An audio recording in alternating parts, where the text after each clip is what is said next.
December 21 SI exam எழுத போகிறோம். 1 year 1.5 இயராக கண்டிப்பாக அதுக்காக கஷ்டப்பட்டு படிச்சிருப்போம்.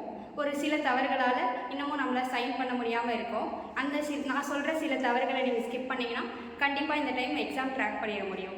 அது எல்லாருமே பண்ணுற தவறு என்னென்னா, ஃபஸ்ட்டு கொஷினை படிச்சுட்டு தெரியலன்னு சொல்லி அதுலேயே ரொம்ப நேரம் டைம் எடுத்துக்கிறது, அதை பாஸ் பண்ணி போகாமல் இருக்கிறது. அப்படி இருக்கக்கூடாது. ஃபஸ்ட்டு கொஷின் தெரியலையா, பாஸ் பண்ணிட்டு அடுத்த கொஷினுக்கு போயிடணும்.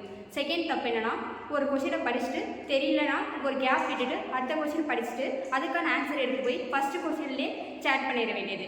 அந்த தப்பை கண்டிப்பாக செய்யக்கூடாது. ஒவ்வொரு கொஷினும் மார்க் பண்ணுறதுக்கு முன்னாடி அந்த நம்பருக்கு நேராக கை வச்சு அதுக்கு நேராக தான் சேட் பண்ணுறோமான்னு ஒன்ஸ் பார்த்துட்டு அப்புறமா சேட் பண்ணணும். கொஷின் நம்ம வாசிக்கும் போது ஈஸியாக 2 ஆன்சரை நெக்லெக்ட் பண்ணிடுவோம்.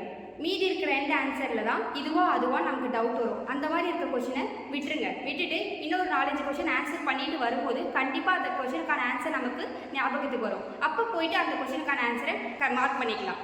மேக்ஸ் போடும்போது பார்த்திங்கன்னா ஒரு சில சம்முக்கு டக்குன்னு ஆன்சர் வராது. அந்த சம்மெல்லாம் விட்டுட்டு ஈஸியாக ஃபஸ்ட்டு எதுக்கு ஆன்சர் வருதோ அந்த சம்மில் ஈஸியாக ஆன்சர் போட்டு லாஸ்ட்டாக ஆன்சர் வராத சம்மெல்லாம் லாஸ்ட்டாக பார்த்துக்கலாம். கொஷின் எக்ஸாம் முடிச்சுட்டு லாஸ்ட் ஒரு 10 மினிட்ஸ் இருக்கும்போது எல்லாத்துக்கும் ஆன்சர் பண்ணிட்டோமா அப்படின்னு கண்டிப்பாக செக் பண்ணுங்கள். செக் பண்ணிவிட்டு எதுவுமே விடக்கூடாது. கண்டிப்பாக விடாமல் எல்லாத்தையும் கரெக்டாக பார்த்துருக்கோமான்னு சொல்லி லாஸ்ட் ஒரு 10 மினிட்ஸ் ரிவிஷனுக்காக வச்சுக்கோங்க. லாஸ்ட் 10 மினிட்ஸ் முன்னாடி எக்ஸாம் முடிக்கிறதுக்கு ட்ரை பண்ணுங்கள். இந்த மாதிரி இந்த 5 தப்பை நம்ம ஸ்கிப் பண்ணோம்னாவே கண்டிப்பாக நம்ம எக்ஸாம் பாஸ் பண்ணிடுவோம்னு சொல்லிட்டு எக்ஸாம் ஹாலை விட்டு வெளியே வரும்போதே நமக்கு ஒரு நம்பிக்கை வந்துடும். அதுக்கடுத்து ஃபிசிக்கல் நம்ம ஸ்டார்ட் பண்ண ஆரம்பிச்சிடலாம். வெற்றி வழி சார்பாக உங்கள் அனைவருக்கும் வாழ்த்துக்கள்.